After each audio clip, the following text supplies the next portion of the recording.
फिजान अली 15-16 साल होनी है। मैनू 3 कुछ साल हो गए ने। हालात नहीं ठीक है किसी का। वाल साहब आते हैं, उन्होंने कमर का मसला है। छोटे जे होंगे वो मशीन से बैठते नहीं ना, काम नहीं कर सकते। उन्होंने मैंने कहा तू काम सीख लिया, कोई अड्डा उड्डा ला लाँगे एक जगह पर। मेरे वाल साहब दर्जी का काम करते हैं, उन्होंने मोरियां का मसला है, वो काम नहीं कर सकते। उन्होंने वजह कोई थोड़ा जो घुमा लेना, कोई थोड़ा मैं घुमा लेना। बस इस तरह ही सिलसिला जा रहा है।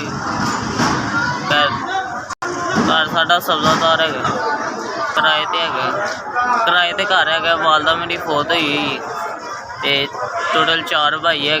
एक भैन की वालदा की होंदी शादी कर दी थी। एक भाई भैनों को एक मामू को है। तो मैं तो मेरे वाल साहब असीं काम कर रहे हैं। इस तरह कोई घर का सिलसिला डेली का 500 रुपये। गरीब आदमी है, किराए ते घर है साडा। स्कूल छड्डते तो काम ते पै गए, मजबूरन करना पैंदा है काम। हालात नहीं है साढ़े।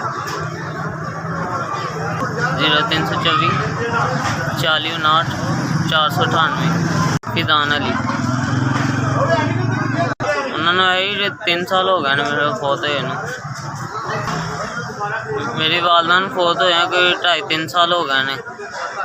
जो 4000 बड़ी मेहरबानी जिन्होंने पैसे भेजे ने। अल्लाह पाक तंदरुस्ती देन, परेशानियां बचान। यही अपने 4000 की अपने वाल साहब की दवाई ले लाँगा। जिन्होंने मेरी मदद की उन्होंने बड़ी मेहरबानी। अल्लाह पाक जिन्होंने 4000 रुपये दिता, अल्लाह पाक उन्होंने रिज़्क च बरकत पाए। बड़ा शुक्रिया अदा करना चाहना। पाक उन्होंने जिंदगी तंदरुस्ती देवे। SP बड़ी मेहरबानी सारी।